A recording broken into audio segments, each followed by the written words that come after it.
Thanks for being here with us. We have Russ Miller today, having a clinic at Merula. The first week we would like to ask you, is your overall approach to your sound, including equipment selection, head selection, tuning, and how do you get your sound?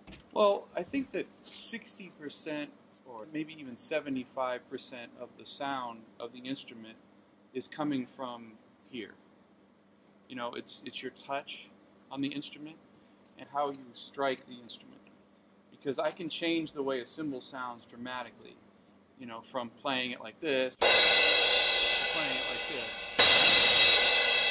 You know, so I'm playing too much into the instrument there and not grazing it.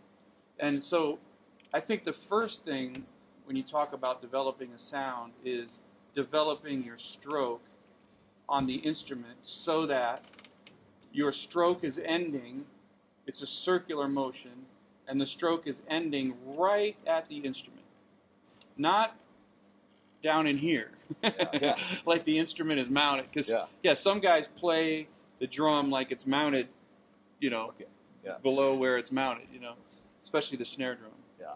So when I play, it's a very relaxed, you know,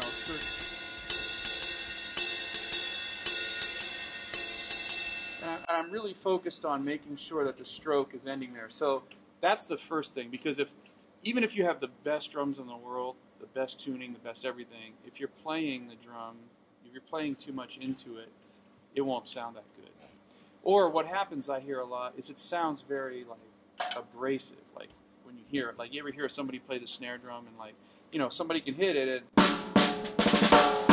it's okay, but then another guy hits the snare drum and it's constantly like, it's hard to hear, hard to listen to. So starting there, what I do is I tune the bass drum sort of medium low, okay, and the whole kit is tuned in thirds on the keyboard. Okay, so major first.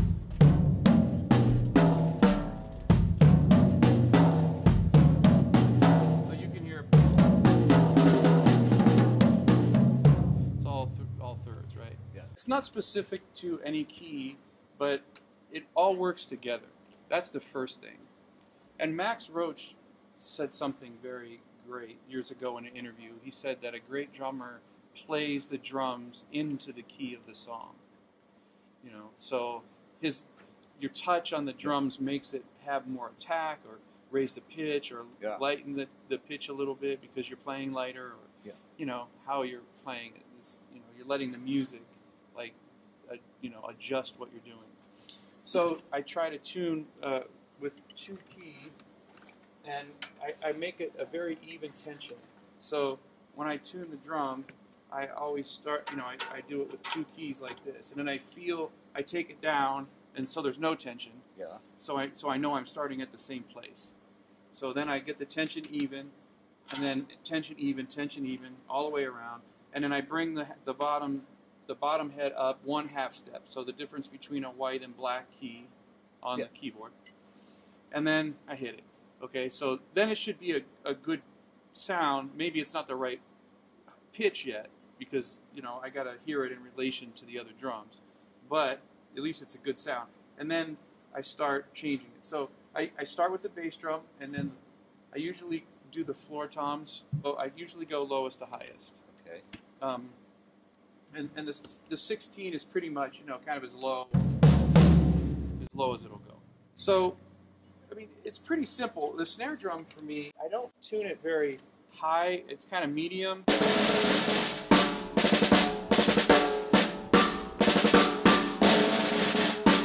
And I want the snares sort of medium tension. A nice buzz sound.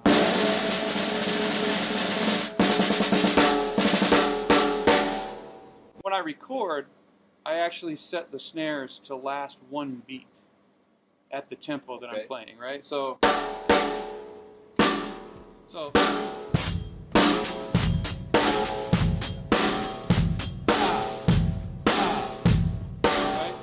So if the beat is slower, then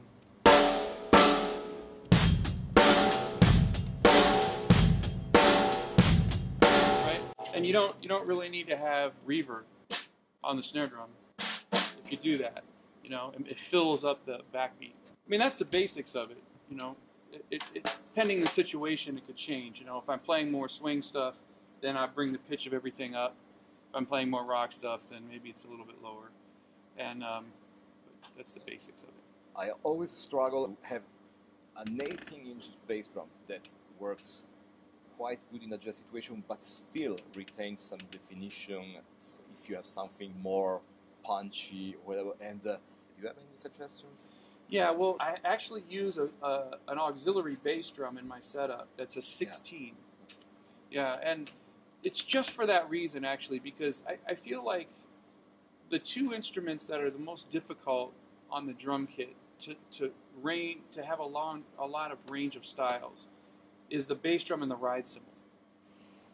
Because the sound of the bass drum can really define what the drum set is. If it's a dead, big bass drum, then it's a rock or R&B sound. Like you said, if it's an 18-inch bass drum wide open, then it's more of a jazz sound or swing sound.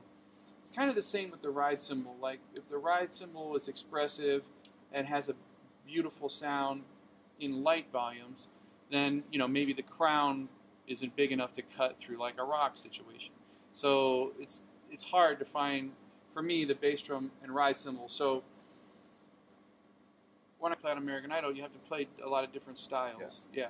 So I started using that auxiliary bass drum because I would have that open sound, that it was a small bass drum sound. And if you put a subkick in front of the little bass drum, it sounds like a little 808, like an electronic kind of thing. And then have a regular, like 22. I use a 1622. So if you want your 18-inch bass drum to play through a lot of styles, what I would do is not use any muffling in the drum, but use a thicker head on like a Power Stroke 3 head. Power Stroke 3 Renaissance is the bass drum head that I use. Remo Power Stroke 3 Renaissance, and that's a great head because it's got a film on it, the Renaissance film, so it takes a little bit of attack off a thicker head, but it's a thicker head because it's a Power Stroke 3. So if you put it on an 18 and you really lay into the drum harder, you can get like a R&B sound out of it. But some of the great R&B records, like Bernard Purdie used an 18-inch bass drum on Rocksteady, and a lot of guys use 18-inch bass drums. They would take the front head off, but that was the sound.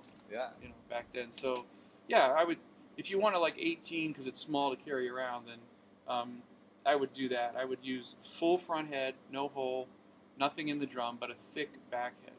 Okay, thanks a lot. Last question would be, is there any 101 or crash course save your life EQ that you can set and you are, maybe not a great sound, but you are in the ballpark?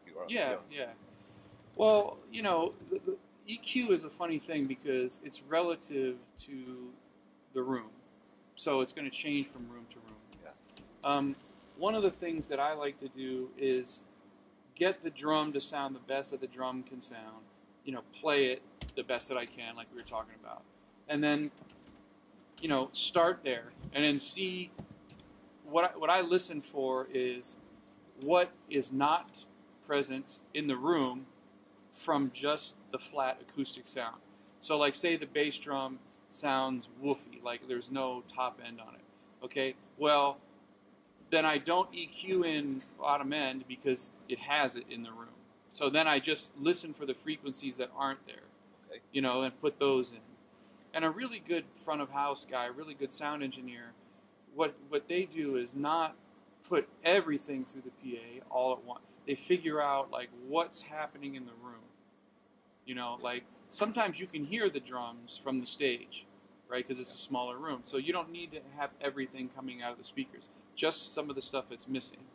Sometimes that's the subkick is great for that because in a small room, you're only missing like the bottom end of the drums a lot. So a lot of guys will just use like maybe an overhead and a subkick, and that's it, and that works good. But I mean, for the drums, for me, I try not to EQ them a whole lot in the studio. Again, I try to get the best sound out of the drum that I can acoustically, and it's very important to listen to the drums out front of the drums set a little bit.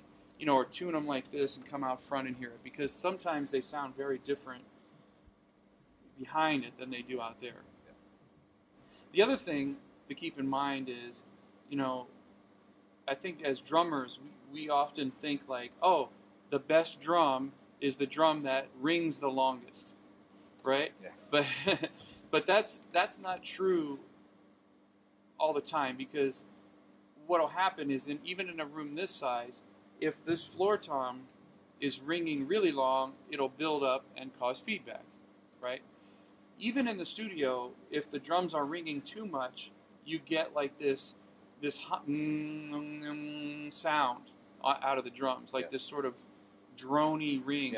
That because all the drums are ringing, and then you know you hit this and it's still ringing, and you're down here, and now this sound is still on top of this sound, and it's all on top of the other instruments. And so for me, the most important thing is to get a very big, fat sound, but make it get in and get out, like do its job, like quick, right? So like the flat floor tom for me,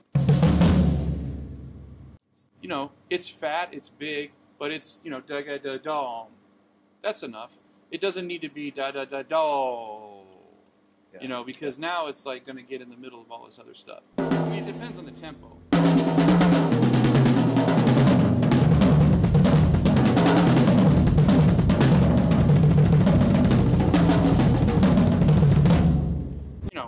I try to, you know, it's a big sound, but not too big.